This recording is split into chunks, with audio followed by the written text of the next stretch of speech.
Tuwing June 24 ay pinagdiriwang sa San Juan City sa Manila ang Wata Wata Festival bilang paggunita kay John the Baptist. At bahagi ng pagdiriwang ng Wata Wata Festival ay ang buhusan, basaan ng tubig sa isa't isa.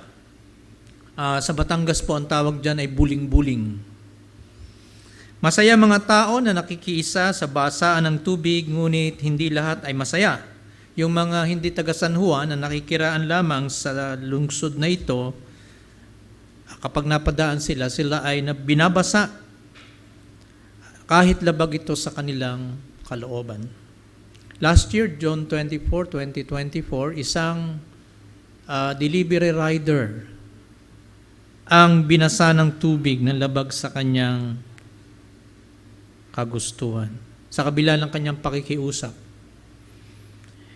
binasa pa rin siya. Biruin nyo, sa maghapon niyang pagdi-deliver ng kanyang mga produkto na dapat i-deliver sa mga tao, pawisan, pagod, bigla kang babasain. Ano ang iyong maiisip? Anong iyong mararamdaman? Sino ang matutuwa sa ganon?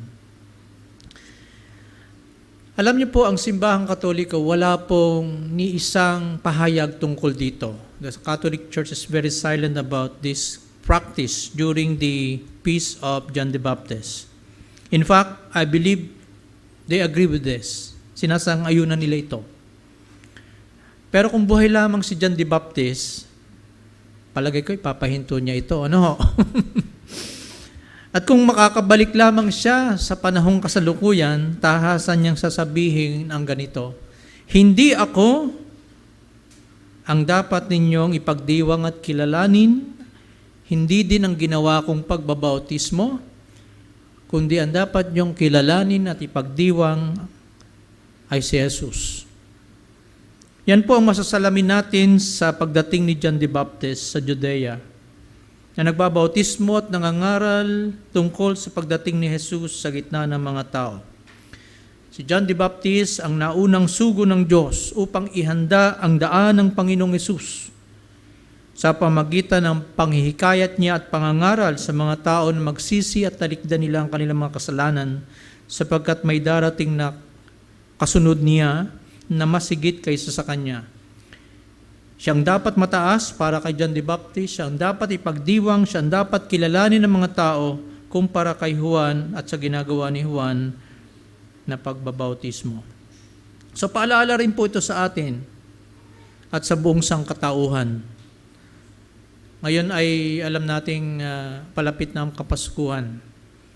Sa halip na gawing bida si Santa Claus sa Paskong ito, o biblically speaking, sa halip na gawing modelo ang mga pastol na nagpupuyat sa parang, sa halip na gawing modelo ang mga anghel na nag-aawitan ng papuri sa Diyos dahil sa pagsilang ng Panginoong Jesucristo, sa halip na gawing modelo maging ang mga pantas sa silangan at maging si Maria at si Jose, gaano man kagandang karakter na mga naging bahagi nila sa salaysay sa banal na kasulatan tungkol sa kapanganakan ng Mesiyas, hindi sila, kundi ang Mesiyas ang dahilan ng lahat ng ito na dapat ipagdiwang. So background lamang ang mga biblical characters na aking nabanggit upang matupad ang pangako ng Diyos na pagdating ng tagapagligtas. Kaya ang dapat na maging sentro ng pagdiriwang ay si Jesus. Tama po ba yan? Hindi po yung mga party, mga gift, or mga kasuotan, o mga pagditipon. Ang dapat maging sentro ng pagdiriwang ay si Jesus, ang kanyang pagkakatawang tao, His incarnation, upang tayo ay abutin. Tayo mga tao na kinamuhian ng Diyos dahil sa ating pagiging makasalanan. Yan po ang mensahe ni John the Baptist sa atin sa umagang ito. Hindi siya kundi si Jesus ang nais niyang ipakilala at ipaghanda ang daan sa lupain ng Judea. Ito po ay pangalawang bahagi ng aking naunang sermon. My part 1 focuses more on the person, the title of the Lord Jesus Christ. ng pasimula ng Ebanghelyo ni Marcos ay ang pagdating sa daigdig ni Jesus, ang Mesiyas, ang anak ng Diyos. Yun po yung punto na una. Ngayon, ang aking punto talakayin ng ikalawa at ikatlong puntos, na ang pagdating ni Jesus ay pinatotohanan ng banal na kasulatan sa talatang 2 at 3 ng Marcos 1. At ang pangatlo ay ang pagdating ni Jesus ay siya lamang ipinahayag ni John the Baptist sa verse 5 and 8 ng chapter 1. Balikan ko lang bahagya yung first point. Nang the beginning of the gospel of the Lord Jesus Christ ay yung pagdating ng Mesiyas ni Jesus, ang anak ng Diyos. Sabi doon sa verse 1, ang pasimula ng Ebanghelyo ni Jesucristo, ang anak ng Diyos. So ganito ipinakilala ni Mark si Jesus sa pasimula. Una, siya ay may good news. Jesus has a gospel. Ikalawa, siya yung Christ or the Messiah, ang tagapagligtas. At ikatlo, siya yung anak ng Diyos, Diyos na nagkatawang tao. Nabanggit ko na mga bagay na yan nakaraang linggo. Walang ibang nais na maipakilala si Marcos sa kanyang mga mambabasa kundi ang ating Panginoong Hesukristo lamang. Ang sinulatan ni Mark ay mga mananampalataya na nakatira sa Roma na kumakaharap sa pararating na suffering dahil sa kanilang kalagayang sa lugar ng Roma. At upang patatagin ang pananampalataya nila kay Jesus, palalimin ang kanilang pagkakakilala, sumulat si Marcos para sa kanila. Kaya ang gospel ay hindi lamang para sa mga non-believer. The gospel of our Lord Jesus Christ also belongs to us. Tayo po nakabilang na kay Kristo, kabilang na sa kaharian ng Diyos. Ang ebanghelyo ni Kristo ay para sa atin. The more we need it, all the more. Bakit po? Ikaw man ay bagong Kristiyano, ikaw man ay seasoned Christian, matagal ka ng Kristiyano, ikaw man ay bagong na-convert kay Christ, you need the gospel still. Dahil the gospel, the good news, ang ebanghelyo, ito po ay nagsishape ng ating buhay. It shapes our life, our character, our worldviews, yung ating pag-uugali at pananaw sa buhay ay hinuhubog ng ebanghelyo. Sapagkat what you believe, that's how you direct your life. Kung ikaw ay naniniwala sa pamahiin, yan ang magdidirect ng iyong buhay. Kung ikaw naniniwala na walang Diyos, yan ang magdidirect ng iyong buhay. You will always live your life without fear of judgment, without fear of God, because you don't believe in the existence of God. That will direct your life. But we, as Christians, we still have the gospel, and we need the gospel continually. Sapagkat it shapes our life, it shapes our character, and it changes our worldviews. Kaya, dati na sinabi ko na ito last Sunday, the gospel is always good news for all of us. Hindi na po naging bad news kailanman ang gospel. Because we are to live out Christ's teaching as well, found in the gospel, in our day-to-day life. As we represent Christ into this world, the gospel that teaches us humility. Whenever we are so proud of ourselves, the gospel teaches us humility. The gospel also proclaims liberty to us. Napapahayag ito ng paglaya mula sa anumang bisyo at kasalanan na umaalipin sa atin na nagpapahirap ng ating buhay. The gospel also shuts any form of other alternatives to address harmful addictions that we have, harmful addictions to substance, to alcohol, to nicotine, to any form of substance that harm our bodies. The gospel is not just an alternative, but it is the only alternative to address such kind of issue that focuses more on the lust of the flesh and the pleasure of life and self-gratification. So we need the gospel. The gospel still offers us hope that even if we always fail to obey God's command, lagi tayong falling short of obeying God. Most of the time, the gospel still offers hope. The door of acceptance of God is still open before us. Tanggap pa rin tayo ng Diyos when we repent and turn away from our sins and resolve in ourselves to follow Christ and Him alone, crucified. That's the power of the gospel. That's why we need the gospel. Because this is not about us, it is about Christ and what He does. So the gospel is always good news for us. But it seems pag tayo ay nagkakaroon ng idea tungkol sa ating pananampalataya, parang wala tayong kind of rejoicing in the Lord. The Bible always command us to rejoice always in the Lord. And one way to rejoice in the Lord is you come here to worship the Lord. Amen? So yun po, if you rejoice in the Lord, you will come here. You will not stay at home. You will not stay at home because there's online service available. You will come here because you always rejoice in the Lord, in the gospel. So that's good news for us. We always enjoy the benefit and the fruit of the gospel brought by the finished work of Christ. And the gospel enables us to fight victoriously against every kind of temptations that the devil may throw upon us. So, how do you live your Christian life? Palagi ba tayong talunan sa kasalanan? Palagi ba tayo nahuhulog sa tukso ni Satanas? Palagi ba tayo nasa pagsuway sa kalooban ng Diyos? The gospel still has the power and effect for us to fight against this kind of temptation. When we pray, when we read the Bible, the Word of God, the gospel still enables us to live and to fight victoriously against such temptation. That's why it's very, very important, mga minamahal ko sa Panginoon, yung first coming. Ito yung pinagdiriwang ngayong Kapaskuhan, no? The Advent, the first Advent of Christ, at tinatawag. Yung unang pagdating ng ating Panginoon. Dahil dumating na siya, ang dala niya ay good news. Sa kanyang ikalawang pagbabalik, ang dala niya ay judgment. Hatol na. Dumating na siya because may dala siyang good news. Ano yung good news? Sino mang makasalanan na magsisisi at tatanggap kay Jesucristo bilang Panginoon at tagapagligtas, siya ay magkakamit ng pagpapatawad mula sa Diyos sa lahat ng kanyang mga kasalanan.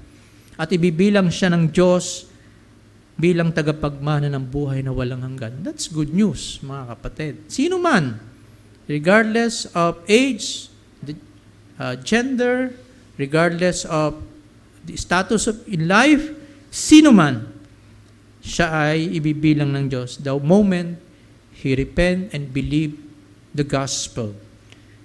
Jesus brought to us the grace of salvation. Jesus set us free from the dominion of sin, Satan, and death. Bakit niya ito ginawa? Because of His great love for us. Kaya it is always good for us to be thankful. Palagi tayo magpasalamat kay Jesus, every time. Napakahalaga po at kalugod-lugod sa ating Panginoon na tayo palaging sasamba sa Kanya tuwing araw ng pagsamba. Katulad nito. Sapagkat ang ating pong pagsamba, ang ating tanging tugon sa napakayamang pag-ibig ng Diyos sa atin through our Lord Jesus Christ. And believe me, kung hindi natin sasambahin si Jesus sa bawat araw ng pagsamba, tiyak na hahanap ng ibang sasambahin ang ating puso. Kaya purihin po ang Diyos sapagkat you are here. Alam ko hindi madali ang pagpunta niyo rito. Ang daming hassle, di ba? Ang daming hadlang. Ang iba napakalayo ng pinanggalingan. Ang iba malapit nga ngunit wala rito. Pero kayo nandito dahil gusto niyong sumamba sa ating Panginoon. You came here para lamang sa isang persona to worship Christ. Hindi para sa ministry lamang. Ministry is always there. But when you come here every Sunday, your reason for coming is no other than to worship the Lord and Him alone. Now, yung second point is this. Yung pagdating ni Jesus, no, sa daigdig ng mga tao ay pinatunayan ng scriptures. Yun po yung second point. Pinatotohanan nito ng banal na kasulatan. Hindi po ito basta nangyari na lamang na walang naunang propesiya ang banal na kasulatan. Let's read verse 2. Ang sabi dyan, babasahin ko sa ang Biblia version.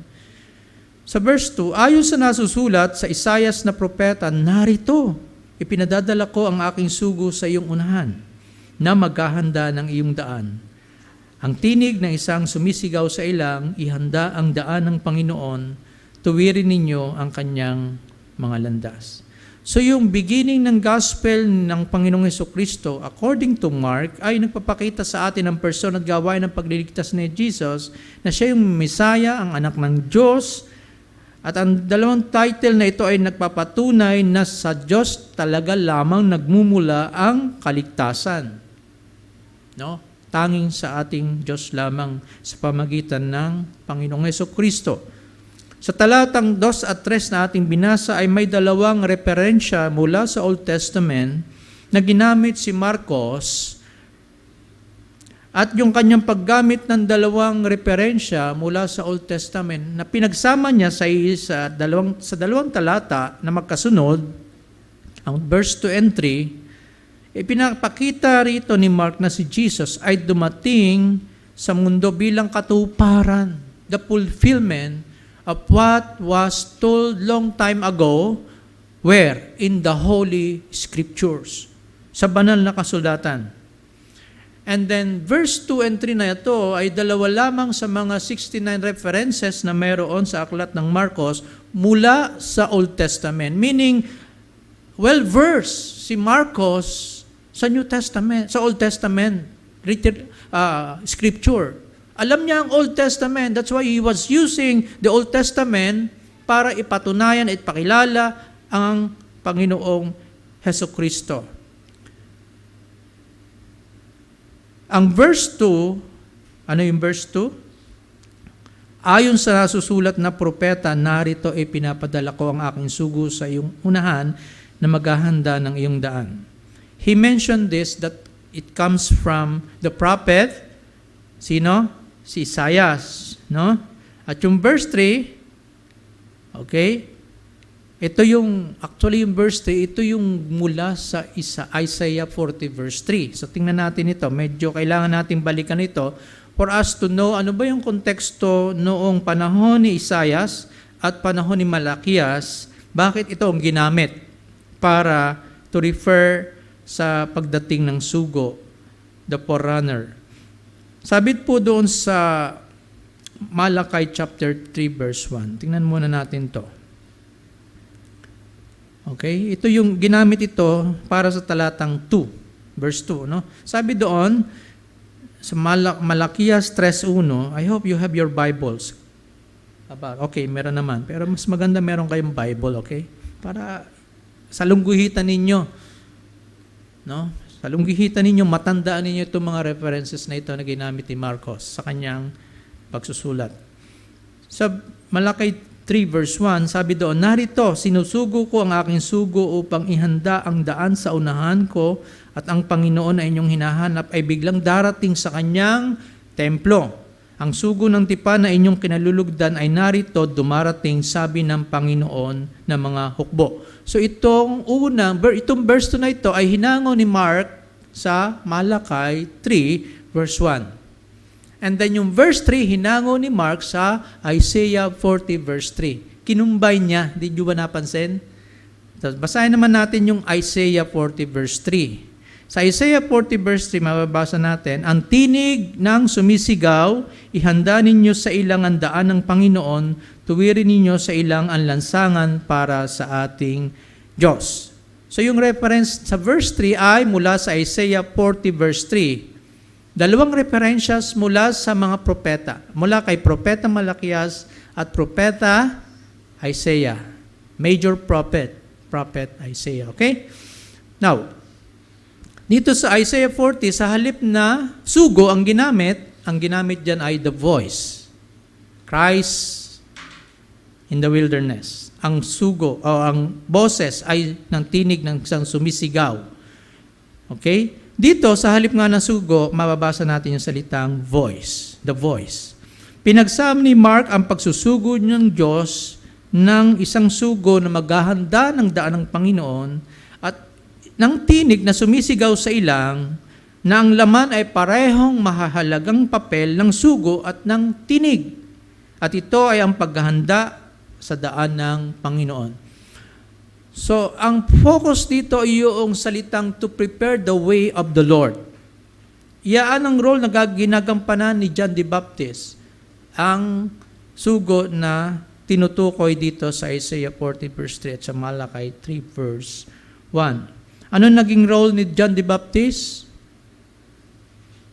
Sa kanilang kultura noon, bago dumating ang isang hari o isang opisyal o emperador, meron mga sugo na nauuna para ihanda ang mga dadatnan. No? Ganun ang kanilang kultura noon. Susugo muna ang isang forerunner ng hari, kalatas, darating ang hari, isang araw mula ngayon sa bayang ito, magsipaganda kayo. Ganun po yung unang panahon, no? Kaya ito ay forerunner, sugo sa unahan ng ating Panginoon. Yan ang role ni John the Baptist. Sapagkat interesado si John Mark sa salitang ihanda o to prepare. Ihanda ang pagdating ng Panginoong Hesus. Ito yung gawain ni John the Baptist. Mangaral di lamang tungkol sa pangangailangan ng pagsisisi, kundi ang mangaral tungkol sa pagdating ng kasunod niya, na mas higit na makapangyarihan kaysa sa Kanya, na kahit siya man ay hindi nararapat yumuko at magkalas ng mga panyapak ng Panginoong Hesukristo. So bago makilala ng mga tao sa buong Judea, Samaria, Galilea, si Jesus, sino muna ang naunang dumating? Si John the Baptist.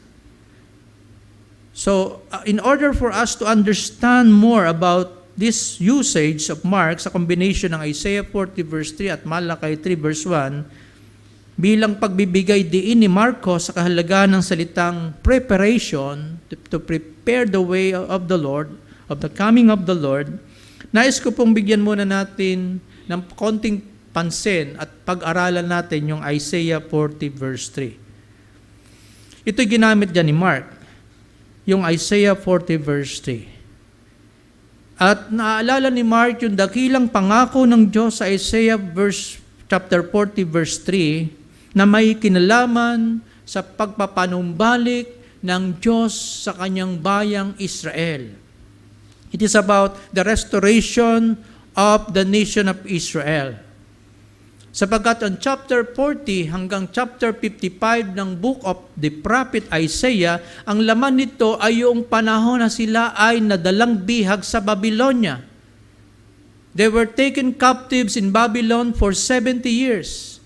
Dumating si Nebuchadnezzar, tinalo ang Israel, niransak ang templo, dinala ang lahat ng mga gamit sa Babylonia, pati ang mga tao, especially yung mga capable, yung mga elite, yun ang pumunta doon sa Babylonia at dinalang bihag sa panahong ito, yung Isaiah 40 hanggang Isaiah 55. Bakit nangyari ito? Bakit nangyari na ang napakalakas na bangsa ng panahon na ito ay nadalang bihag na gapi ng mga taga-Babylonia? Sapagkat sila ay sumuway sa kanilang covenant with God.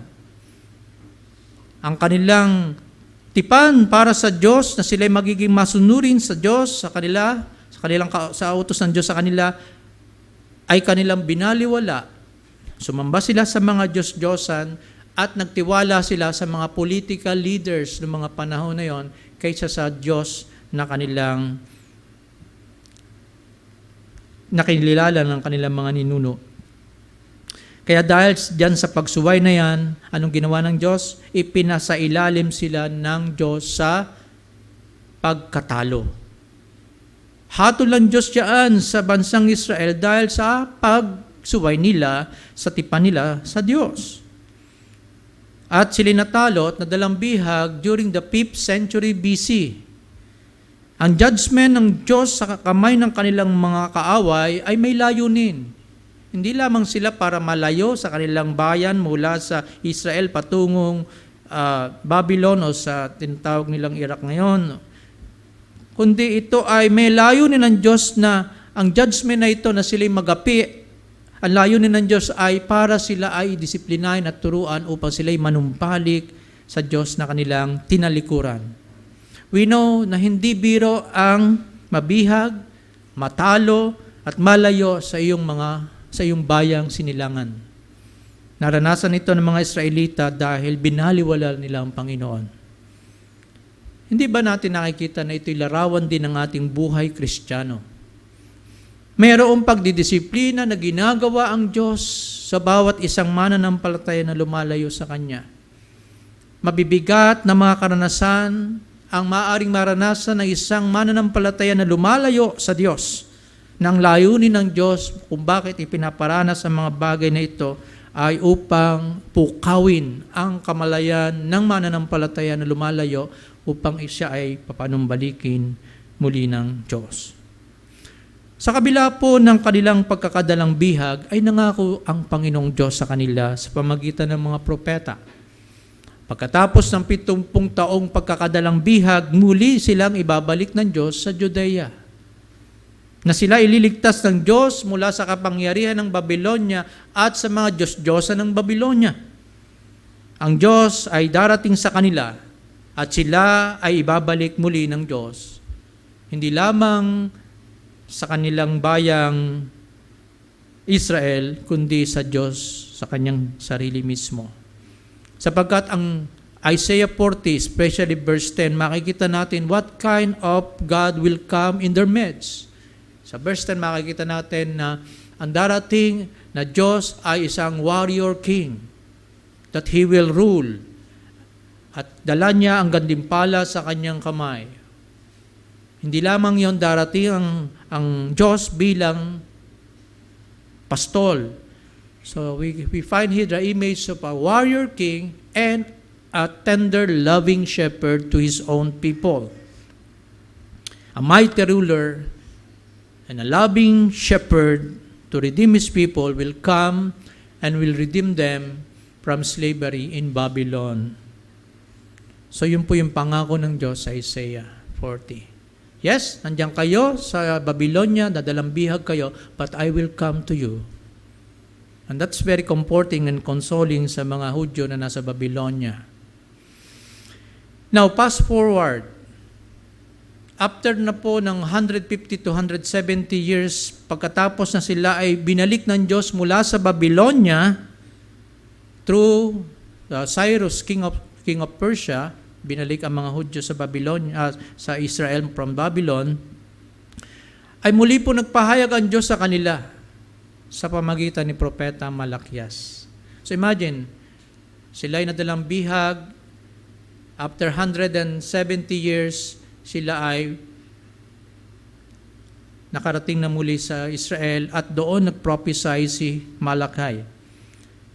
Ano yung propesya ng laman ng aklat ng Malakias? It's about yung panlalamig ng mga tao sa pagsamba sa Diyos. Tumamlay ang kanilang pagsamba kay Yahweh. They doubt the love of Yahweh for His people. Of course, maliwanag sa kanila ang prophecy ng Isaiah 40 hanggang 55. Maliwanag yan sa mga Hudyo na nagsibalikan na sila ay ibabalik ng Diyos. They will be restored to wholeness. Maliwanag din sa kanila ang pangako ng Diyos sa aklat ng propeta Hageo, in the prophet Haggai, na kung saan sa pagbabalik ng mga Hudyo, sa pagtatayo ng templo, ng second temple, kasi yung unang templo sa panahon ni Solomon, wasak na yon nung dumating ang Babylonian. Pero yung muli nilang itatayo yung templo ay magiging mas maluwalhati. The glory of the temple will be greater than the former. So alam na mga Hudyo yan sa panahon ni Malakias. And also they know na may promise din ng Panginoon sa aklat ng propeta Zechariah, Na kung saan doon, merong chapter 10, meron doon pangako na darating sa kanila ang spring rain o yung ulan upang ang kanilang mga halaman, ang kanilang mga pananim, ang kanilang mga aanihin ay sumagana. They knew about this kind of promise from the prophets during the time of Malachi. Ngunit sa halip na dumating sa kanila ay kasaganaan, sa halip na dumating sa kanila ay panunumbalik ng Diyos sa kanila para sila ay lumaya. Ang kanilang kalagayan during the time of Malachi ay pawang mga pagdurusa. Meron silang kahirapan. They were so less fortunate at the time. Kaya't ang tanong nila sa chapter 2 verse 17, where is the God of justice? Sa Malachi 2 verse 17. Nasaan yung Diyos na makatuwiran? Bakit kami nakakaranas ng ganito? Bakit kami ay nasa ilalim pa rin ng Persia? Bakit ang aming mga lupain ay tagtuyok, walang ani, at pawang mga balang ang kumakain ng aming mga pananim at sumisira? Bakit namamayagpag ang mga masama at inaabuso ang mga matutuwid? Yan po yung mga katanungan if you are going to go back to the book of Malachi. Yun po yung setting nila. Bakit sa halip na dumating ang blessing, ang dumarating sa amin ay pagdurusa? Yun po yung issue nila ng mga Hudyos during the time of Malachi. Ngunit nagsalita ang Diyos sa kanila na sa halip nasisihin ng Diyos na nagpapaliban ng kanyang pagbabalik upang sila ay pagpalain, ang sinisi ng Diyos pamagitan ng salita ni Propeta Malakias ay ang unfaithfulness, yung kawalan ng katapatan ng mga saserdote, ng mga pare at ng mga tao sa panahon ni Malakias. So it's not, God should not be blamed. Hindi dapat sisihin ng Diyos kung bakit sila ay nasa pagdurusa, because sila mismo ay hindi tapat sa Diyos. At binigyan din talaga ni Malakias na darating ang Diyos sa kalagitnaan nila. Ngunit bago dumating ang Diyos, kinakailangan muna nilang manumbalik sa Diyos. Ang sabi ng Diyos sa kanila, if you return to me, I will return to you. Yun ang kondisyon ng Diyos. In other words, kailangan muna nilang manumbalik sa Diyos at gagawin nila ito sa pamagitan ng pagsisisi. Repentance. At mababasa natin yung repentance nila sa chapter 3 ng Malachi. Bakit ko po sinasabi ito? Itong Old Testament context na to, sapagkat ito yung nangyayari sa pagdating ni John. Ano yung mensahe na hatid ni John? Ano yung bautismo na dala ni John? Baptism of what? Repentance. Ito yung nangyayari. So, ganoon po sinasabi ng Diyos, babalik ako sa inyo, subalit itong gawin nyo, magsisi muna kayo. Sa chapter 3 ng Book of Malachi, isang kasalanan, na malaking kasalanan, ang kanilang kinakailangang pagsisihan. Ano yon? Pagnanakaw sa Diyos.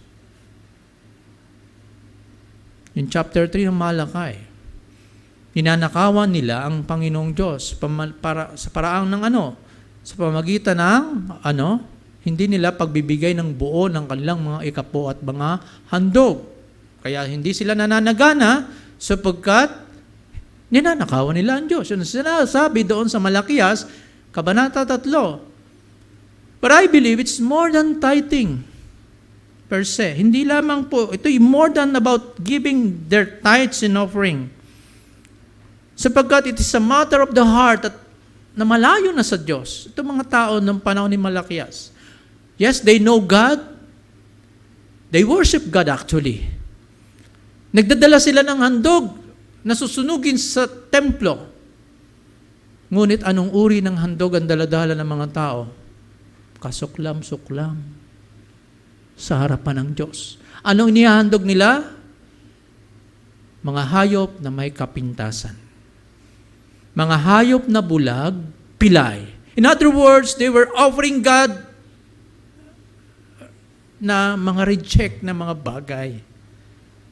So it's not just about tithes and offerings, it's about the attitude of their heart that, eto, Diyos, tama na to para sa'yo. You don't deserve to be given this quality of our offering. That is what's happening in the book of Malachias. They were offering God na mga reject, and that reflects how they value God. Paano natin pinapahalagahan ang isang taong mahal sa atin? When we give something that is valuable. Diba? When we give something na mahalaga para sa kanya, mapapakinabangan niya at maaalala niya na yung kaloob na ito ay mula sa atin, na binigay natin, pinaghirapan natin. No? Why? Because we value not just the gift, we value yung bibigyan. At ano naman ang reply o response sa atin nung binigyan? Siyempre, malulugod sa atin. Mahalaga pala ako dahil sa halaga ng regalo na binigay at pinagsikapang ibigay sa akin. The same applies to God. When we give God mga reject, mga pipitsugin lamang, that reflects how we value God. Yan po yung nangyayari sa panahon nila. Kaya may panawagan ng Diyos sa mga Israelita noon, repent, magsisi. Yung kasalanan nila ng robbing God, na ninakawan nila ang Diyos, kinakailangan nila magbalik loob sa Panginoon at ito yung hinihingi sa kanila ng Diyos. So bago makabalik o makapanumbalik ang isang mananampalataya na lumayo sa kalooban ng Diyos, she or he needs to repent. Tama, dapat muna magsisi sa kanyang ginawa para makapanumbalik sa ating Panginoon. Ibigay nila ng buo ang kanilang tithes. So ito ay tungkol sa lagay ng kanilang puso na nagpabaya sa Diyos at sa kanyang gawain sa temple. Nangako po ang Diyos sa kanila na kung gagawin nila ito, ibubuhos ng Diyos sa kanila ang pagpapala. Darating ang ulan sa takdang kapanahunan, sasagana sila sa mga pagpapalang material. Yan ay pinangako ng Diyos diyan sa Kapitulo 3. Now, back doon tayo sa ating teksto.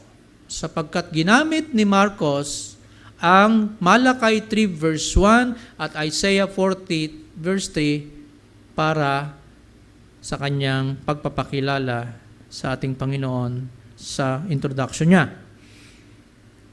Napakalapit ng kaugnayan ng panahon ni Marcos at ng panahon ni Malakias. Halos walang pinag-iba, no?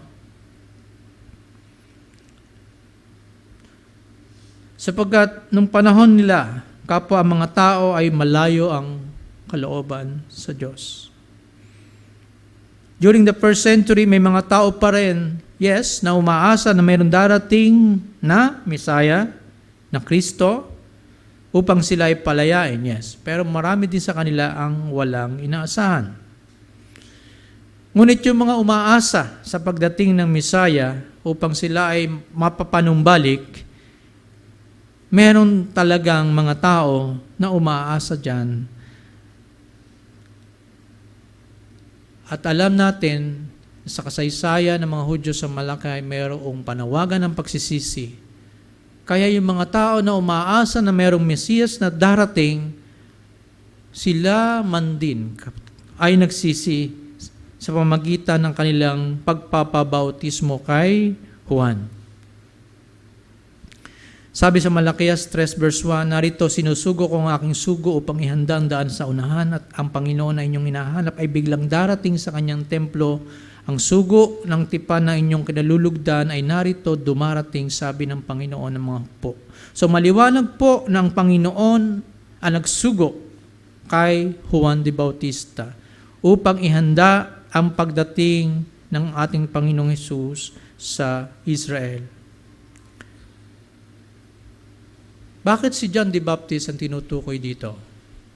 Kung babalikan natin muli yung aklat ng Malakay, sa chapter 4 verse 5 to 6, yung binabanggit niya na isinusugo ng Diyos na maghahanda ng daan ng Panginoon ay muling binanggit niya sa Malakay 4 verse 5 and 6. Sabi doon, mababasa natin ng ganito, narito, susuguin ko sino sa inyo? Si Elijah or si Elias na propeta bago dumating ang dakila at kakilakilabot na araw ng Panginoon. Imagine, hindi na ito panahon ni Elijah. Okay? Sapagkat si Elijah is panahon, I believe, na during the time of the major prophets like Isaiah, kung hindi ako nagkakamali. Pero muling isusugo ng Diyos, sino? Si Elias. Anong layunin ni Elias? Kanyang ibabaling ang alin? Ang puso ng mga magulang sa kanilang mga anak at ang puso ng mga anak sa kanilang mga magulang upang hindi ako dumating at saktan ang lupain ng isang sumpa. Meaning, ang dala niya ay reconciliation, pakikipagkasundo. And that reflects pakikipagkasundo ng makasalanang tao saan? Sa banal na Diyos na paparating. And the scribes and the teachers of the law in Israel know this. They know this. Na una munang darating si Elijah bago ang Messiah. And alam din ito ni Peter, James, and John. If you will notice in the Mount of Transfiguration sa Matthew 17, umakyat ang Panginoong Hesus sa bundok, naiwan ang kanyang mga alagad, na namasdan nila na si Jesus ay nakipag-usap kay Moises at kay Elijah in the Mount of Transfiguration sa Matthew 17. So pagkatapos ng pangitain na ito, ito ang mababasa natin sa verse 10 hanggang 13. Tinanong siya ng kanyang mga alagad na nagsasabi, bakit kaya sinasabi ng mga eskriba na kailangan munang dumating si Elias? Sumagot si Jesus sa kanilang tanong, totoong darating si Elias at ibabalik ang lahat ng mga bagay. Yan ang sabi ni Jesus. Sabi pa niya, ngunit sinasabi ko sa inyo na dumating na si Elias at siya hindi nila kinilala, kundi ginawa nila sa kanya ang anumang kanilang naibigan. So at this point of time, ay napugutan na ng ulo ni Herodes si John the Baptist. Gayon din naman, ang anak ng tao ay malapit ng magdusa sa kanila. Pansinin ang verse 13, na unawaan nga ng mga alagad na si Juan na tagapagbautismo ang sinasabi niya sa kanila. John the Baptist ang sinasabi na kumakatawan sa Elias, sa propeta Elijah na darating. You see how close the Gospel of Mark in his introduction is to the book of Malakay. Binanggit yung pagdating ni Elijah at sa New Testament, sinabi ng Panginoon na yung si Elijah ay dumating at sino? Iyan ay si John the Baptist. Yun ang pinag-uusapan. Naunawaan ng mga alagad na si John the Baptist yan. Nakita natin na ang pagdating ni Jesus ay pinatotohanan ng Old Testament. It is a fulfillment of what was prophesied in the Old Testament. At kasama na dito yung pagdating ng sugo sa unahan ng Panginoon. Now, let's move forward. Si Juan na tagapagbautismo, sabi sa verse 4, 5, and 6, hindi ko nababasahin, medyo mahaba. But dito po, ay masasalamin natin ang ilang mga katotohanan tungkol kay Jesus. Okay? Yung kanyang ginawa ng pagliligtas ay makikita natin dito mula sa verse 70, chapter 1 ng Mark, verse 4 hanggang 8. Ang salita pong wilderness dito, maraming beses ginamit, hindi ako nagkakamali, 3 o 4 na beses, na ginamit ni Marcos yung salitang wilderness o yung ilang na dako. Sabihin, ilang malayo, hiwalay sa lungsod, isang lugar na kung saan napakadala ang tumutubong mga halaman, pwede sabihin isang disyerto, isang lugar na kung saan ay mga wild animals ang naroroon, isang dako na kung saan ay hindi natin nanaising puntahan, bagamat may maraming mga tao ngayon gustong-gusto pumunta sa mga lugar na hindi kadalasang pinupuntahan ng tao. Pero nung panahon ngayon, ang wilderness ay hindi nila pinupuntahan masyado. Maliban sila ay maglalakbay at kailangan dumaan doon. They would like to have a settled place to live and to do their own businesses at that time. Wilderness, ilang. Ginamit yan ni John Mark.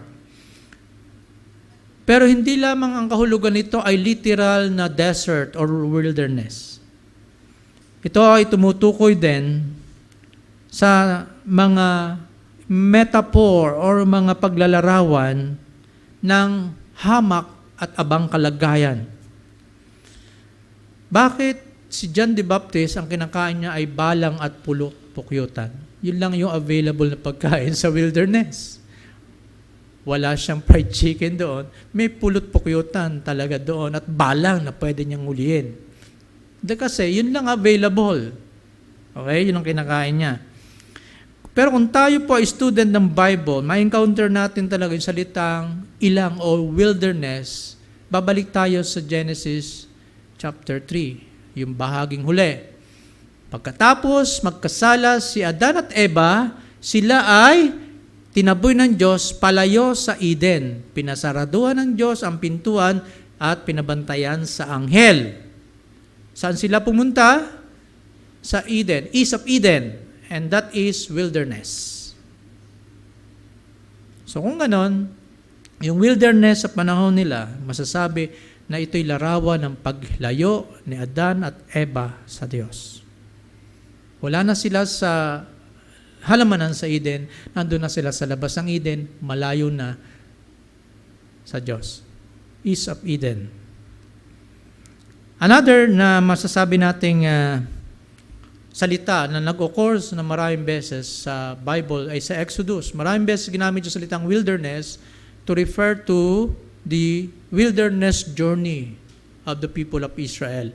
Mula sa slavery, sa Egypt, 430 years, sila ay naglakbay pa saan? Patungo sa Promised Land. How long? 40 years. Saan sila dumaan? Wilderness. Saan sila nanatili for 40 years? Not in the Promised Land, not in Canaan, but 40 years in the wilderness. Why? Because in the wilderness, God tested them. Sinubok sila doon ng Diyos. Marami hindi nakapasa sa pagsubok. Marami ang nagrebelde sa Diyos. Gusto nila bumalik sa Ehipto. Sagana ang pagkain. Doon, ang palagay nila sa sarili, mamamatay. Sa wilderness, scarce ang tubig. Kung may tubig man, marumi.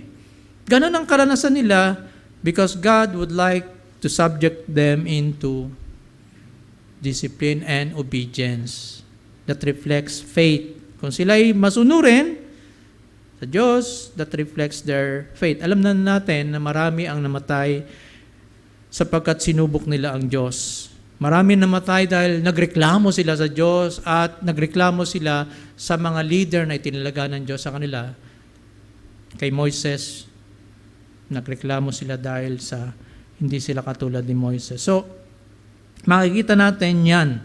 Pag sinabing wilderness, it refers to not just a literal wilderness, but also it reflects how God is viewed apart from these people, rebellious people.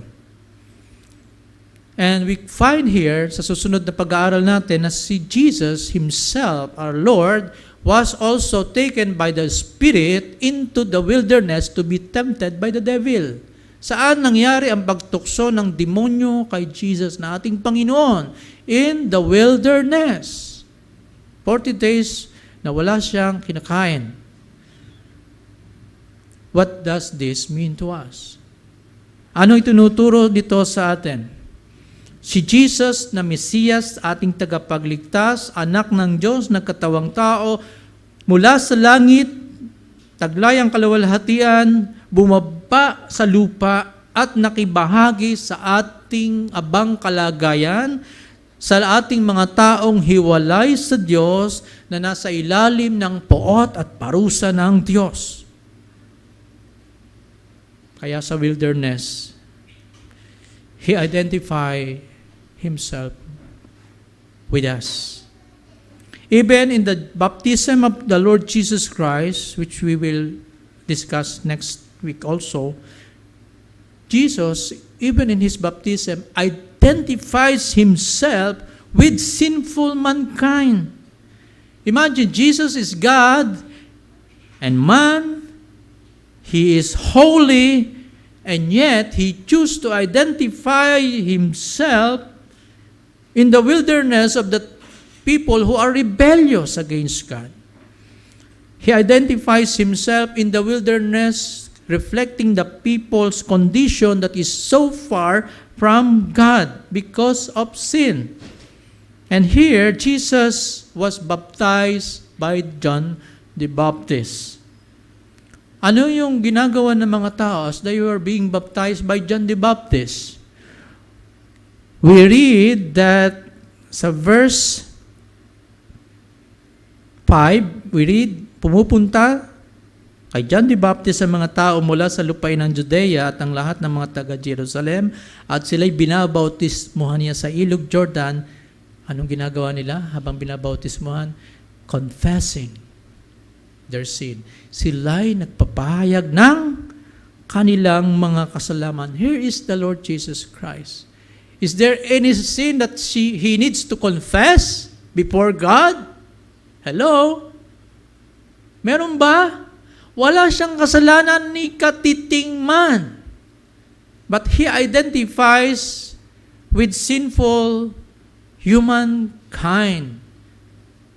One pastor says that while Jesus was being baptized, He is confessing not His own sin, but the sin of the world. Because the baptism of John is the baptism of repentance. Ay wala namang kasalanang dapat pagsisihan sa Jesus. Bakit siya binautismuhan ng ganoong uri ng bautismo sa pagsisisi? That pastor said, he is confessing not his own sin, but the sin, ang kasalanan ng buong sangkatauhan to fulfill all righteousness. And for that matter, nakiisa siya sa mundo nating mga makasalanan. He doesn't need to go through that. Right? He can just directly save everyone when He died. But He went through that to show that He identifies with us. And that is fundamentally Christology that we can find here happening, mga kapatid. When the people saw the Lord Jesus Christ being baptized also by John the Baptist, probably they are thinking, wow, this man is also like us because ako yung unang bautismuhan bago siya. Ako'y nag-confess ng kasalanan. Itong kasunod ko na ito, siguro nag-confess din ng kasalanan. That is what is happening. So people, in their mindset, Jesus was also confessing his own sin, probably. But we know that is not the real one. Okay? So He identified with us. He went into our wilderness. The wilderness of mankind to identify Himself with us sinners. So, for the purpose of bringing us back to God. We will deal with that. And you know that baptism of the Lord Jesus Christ has this kind of approval from the Trinitarian God. We see there that the Holy Spirit descended. Saan yung kalapati? And there was a voice in heaven, mayroong tinig na narinig ang Panginoong Hesus at si John the Baptist mismo na, ito ang sinisinta kong anak na lubos kong kinalulugdan. We can say that the Trinity has this kind of approval that Jesus has to go through with that kind of baptism intended only for sinners. Di po ba? I hope you get the picture that the Trinity, God, the Father, Son, and Holy Spirit has this view and approval and plan that the Lord Jesus Christ has to go through that kind of baptism. I will deal with that next year. Next year ba? Okay, wag naman. But hopefully next month. Medyo nasira po yung aking aura. Hindi ako makangiti ng ayos. Napingas. Anyway, now, that is how we can find Christology so deep even in the beginning of this gospel. Hallelujah. Praise God. And you know what is being done by John the Baptist? Anong ginagawa niya? He is baptizing people. Tama? Ano ba yung pagbabautismo? Ilulubog sa tubig ang mga tao. Tama ba? Immersion. Baptizo. Yun ang ginagawa niya sa Ilog Jordan, ginagawa. Ang Panginoong Yesus, binautismo niya sa Ilog Jordan, di ba? Now, can you see any prophet in the Old Testament that did what John did? Wala pat po tayo makikita ng propeta sa Old Testament na nagbautismo sa tubig.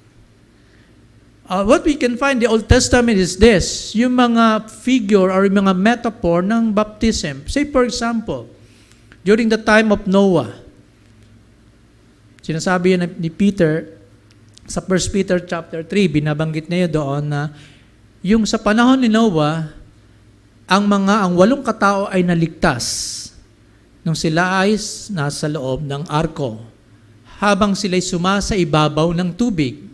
At sabi doon ni Peter, with the same baptism, sa chapter 3, 1 Peter chapter 3, verse 20, ay tayo ay naliligtas sa pamagitan ng pananampalataya natin sa muling pagkabuhay ni Kristo. So, yung pangyayari sa pagliligtas sa Old Testament during the flood, sa family ni Noah and Noah himself, ay reflection din ng tinatawag na baptism, na kung saan tayo nanampalataya sa ating Panginoong Jesucristo ay may kaligtasan din. Another form of baptism na maaaring nandoon sa Old Testament na maaaring patungo sa mas maliwanag na kahulugan ng bautismo sa New Testament ay yung pag-cross ng mga Israelita mula sa Ehipto sa dagat na pula, in the Red Sea. Diba? Nung sila ay hinahabol ng army ni Pharaoh, nahati yung tubig sa dagat na pula at sila ay tumawid sa tuyong lupa. Okay? Gusto ko lang kong clarify. Medyo nabablanko. Anyway, so, sinasabi ng mga theologian, that is also a form of a baptism. In the sense that, ang bautismo, kapag tayo nagtuturo, sinasabi natin, ang bautismo ay larawan ng panibagong buhay. Mula sa buhay na pagiging alipin sa kasalanan, patungo sa isang bagong buhay ni kay Kristo. Yun po yung bautismo. Okay? Kaya, nawa, marami ang pabautismo. Anyway. So, yung pong kanilang dating buhay na slave sila sa Ehipto, sila'y alila, alipin, wala silang kapangyarihan, hawak sila sa leeg ng mga Egyptian, sila'y pinalaya ng Diyos. And that reflects how we've been set free mula sa slavery ng kasalanan para tayo'y pumunta sa lupang pangako, sa buhay na walang hanggan. Another reflection of baptism in the Old Testament ay ito. Sa panahon ni Naaman, na siya ay inutusan ng Diyos through the prophet na tumubog ka ng 7 beses sa Ilog Jordan. We know Naaman is a Syrian king na talagang kilala at may sakit na ketong. So pumunta siya para pagamot sa propeta. Pero anong nangyari doon? Ayaw niya, pero kalaunan sabi ng servant niya, sige, sundin mo na lang yung propeta. So he dipped himself 7 times. Parehas na ilog at nakita niya yung kagalingan. We know, ang ketong ng panahon na yon, hindi lang pinandidirehan, hindi ka kabilang sa mga tao. Kumbaga, ikaw ay reject, hindi ka dapat kasama dito, makakahawa ka, marumi ka. So, yun po yung nangyari kina Naaman. At ano nangyari, ang reflection niyan, si Naaman, ay luminis hindi lamang yung kanyang katawan mula sa karamdamang ketong, kundi yung kanyang espiritu sapagkat nanalig siya. Sapagkat kung hindi siya nanalig sa Diyos, hindi siya gagaling. Tama ho ba? So baptism also reflects the cleansing of our life from sin. So more about that next Sunday. Now, mga kapatid,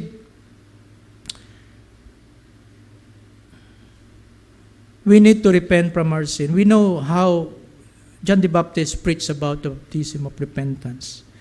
But repentance is not just a one-time act. Bilang mga Kristiyano, we need always to repent.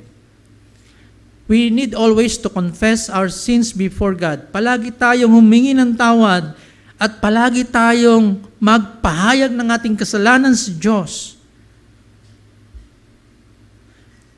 Pag sinabing pagsisisi, ito ay pagbabago ng ating isipan. A change of mind. Ano yung babaguhin? Kung dati, ang kinalulugdan at kinagagawian at kinasasanayan nating gawin ay kasalanan. Pinapaboran natin ang kasalanan, ginagawa natin at hindi tayo nagkakaroon ng tunay na kamalayan tungkol sa Diyos dahil sa pagsisisi, ngayon tayo ay namumuhay na sa kasalanan. There's no true repentance if there's no regret and hatred of sin. At dahil galit na tayo sa kasalanan, iiwanan ng kasalanan at lalapit tayo sa ating Panginoon para sa kapatawaran. At hihingi tayo ng tulong para tayo ay tulungang makapamuhay ng kabanalan.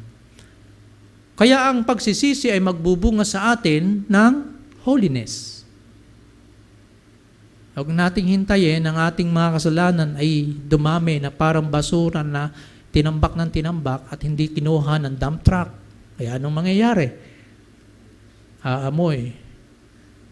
Makakahawa pa ng iba. Di ho ba? The moment we know that we have sinned, let us confess, Lord, forgive me. And the promise of the Lord still remain for us.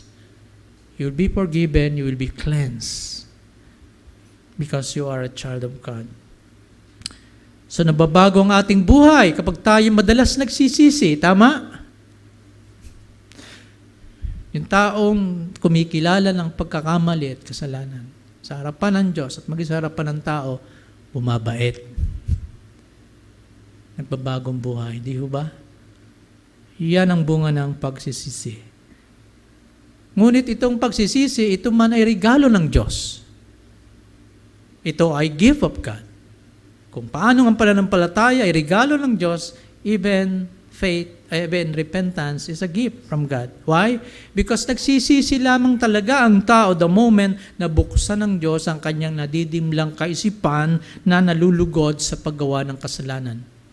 No matter how I invite you to repent and turn to Christ, unless God opens your mind and heart to the gospel, you will remain in your sin and you will die if you do not believe.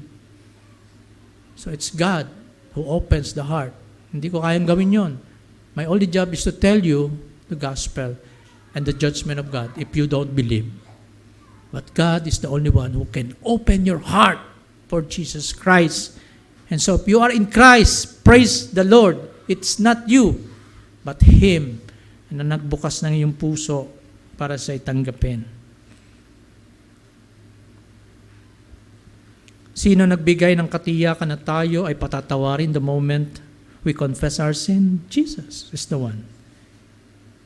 Jesus Christ also, like God the Father, has the authority to forgive our sins. And Jesus also has the authority to free us from all kinds of sin. Yung mga petty sin, mga maliliit na kasalanan, minsan hindi na natin hinihingi ng tawad sa Diyos.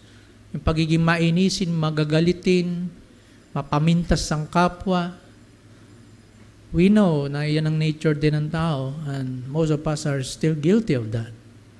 But we have to confess and ask the Lord to forgive us. And because before it becomes habitual, na yan lang lagi marinig sa atin, pero mga Kristiyano mapamintas. Wala lang ginawa kundi pumintas ang kapwa. Kristiyano nagiging habit na tuloy. Bakit? Kasi hindi na sensitibo para magsisi. Jesus can free us from that kind of sin. Petty sin, big or small sin, even big sin, Jesus can set us free. If we only repent, kung tayo magsisisi at lalapit sa Kanya for forgiveness. Sa bawat araw, nagkakasala tayo. Sa bawat araw, hindi natin magampanan ng may katapatan ng ating mga gawain. Ito man sa loob ng iglesia at sa labas ng iglesia, sa ating tahanan, bawat araw, hindi tayo nagpipray. Ang ating church, napakaliit na lang ng time to pray. Kanina, 15 minutes. So we have to go back to the grace of prayer. Hopefully next year. We have to plan about it. If we would like to see people coming to faith in Christ, we need to pray. We need to groan. We need to pray for the unsaved ones. That's because we neglect, pinababaya natin yan. We have to strive to fight against sin by His power and grace. We have to say no to sin so that we could do what pleases our Lord. Jesus has no sin to repent from. Subalit sa pamagitan ng pabautismo niya kay John, ipinamala sa atin ni Jesus na nakikisa siya sa ating aba at hamak na kalagayan. And I can even add to this, nakiisa siya sa hatol ng Diyos para sa atin. Anong hatol ng Diyos sa atin? Dahil sa ating pagkamakasalanan, pagre-rebelde, pagtanggi sa Diyos, kamatayan. But Jesus paid this judgment through His own death. Diba, mga kapatid? And so this is Christology for us. So mga kapatid, why is Jesus demanding from us worship? Why is Jesus inviting us to come to Him in faith?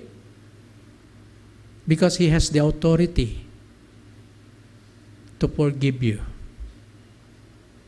to cleanse you.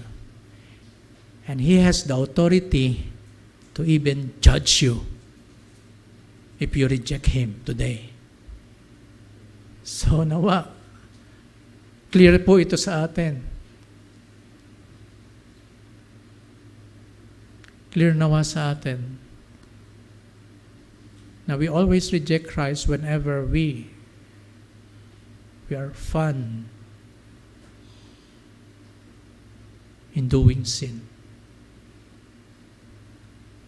Kaya sa pasimula ng Gospel ni Mark, we can say that even in this brief introduction, nakikita natin na Mark centers his gospel on Christ alone, the Son of the living God. At pinatunayan ni Mark na si Jesus ay dumating bilang katuparan ng propesiya sa banal na kasulatan. At pinatotohanan ni Mark na si Christ lamang, hindi ang sarili ang itinas ni John, si Christ lamang ang ipinahayag ni John the Baptist. Siya na mas makapangyarihan na kahit mismo si John the Baptist, hindi karapat-dapat na yumuko upang magkalag man lamang ng tali ng kanyang panyapak. Ang Diyos Anak ay nanaog upang abutin tayo sa ating bagsak na kalagayan. And He demands from us obedience if we are already in Him. He demands from us worship. That's why we need not to neglect our meeting together like this. He demands from us worship. Let's pray. Father, thank you so much for this message, so deep, and yet we have seen na yung panahon ng Old Testament, even yung panahon ng pangangaral ni John the Baptist, at magiging yung aming panahong kasalukuyan, hindi nalalayo ang kalagayan ng tao. People are still enjoying sin. People still do not know the Messiah who has already come into this world to redeem us from your wrath. Pero kami, Panginoon, sa umagang ito, you have enlightened us once again. How Jesus identified Himself with us. Sa aming kalagayan, napakarumi, He went through this baptism. The baptism of repentance. He went into our wilderness. Kalagayang hiwalay sa inyo. So that He could redeem us back to you. And so, Lord, He is worthy of our worship this morning. And every Sundays, months and years to come, He is worthy of our adoration. He is worthy